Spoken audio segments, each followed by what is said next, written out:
ഇവരിങ്ങനെ ആയത്തോതും ധാരാളം. എന്നിട്ട് വേണമെങ്കിൽ ആയത്തിന്റെ നമ്പറും പേജും ഒക്കെ പറയും. 38 ഇങ്ങനെ എല്ലാ ആയത്തിനും പേര് തെറ്റിപ്പോണ്ടാന്ന് പേരും. സുന്നികൾ 2 മണിക്കൂർ എന്ന് പറഞ്ഞാൽ ആകെ ഒരായത്തോ 2 ആയത്തോ ഒക്കെ ആവുക. ബാക്കി ഇമാമിങ്ങളെ തൗരും ഇമാമിങ്ങൾ പറഞ്ഞ ഉദ്ധരണികളും സ്വാലിഹ്യങ്ങൾ പറഞ്ഞ ചരിത്രങ്ങളൊക്കെ ആയിരിക്കും സുന്നികൾ ഭാഗത്തുണ്ടാകുക. മറ്റേത് ആയത്തിങ്ങനെ തുരുത്തുരുത്തേ ഓതും. ലക്ഷ്യങ്ങൾ ഇങ്ങനെ എണ്ണി പറഞ്ഞതുകൊണ്ട് കാര്യമില്ല.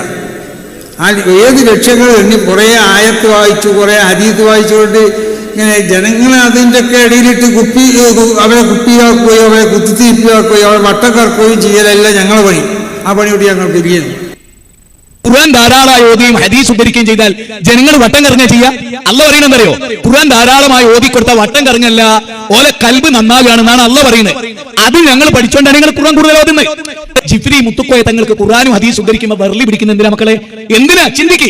കാന്തപുരബി അബൂബക്കർ മുസ്ലിയാർക്ക് ഞങ്ങൾ 100 കണക്കിന് ആയത്ത് ഉദ്ധരിക്കുമ്പോൾ ഇഷ്ടപ്പെടല്ലേ വേണ്ടത്, സ്നേഹിക്കല്ലേ വേണ്ടത്? എന്നിട്ട് എന്തേ അദ്ദേഹത്തിന് വെറുപ്പ്? കുഫറുണ്ടോ കൽബില്?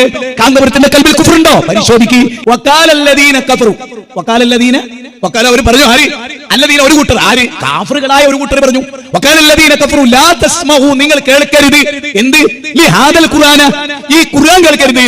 അപ്പൊ ഞാൻ ചോദിക്കുന്നത്, കാഫറുകൾക്ക് എന്തായിരുന്നു അവിടുത്തെ വിഷമം, ദുഃഖം? മുഹമ്മദ് നബി നിരന്തരമായി ഖുർആൻ ഓതുന്നു എന്നുള്ള വിഷമം.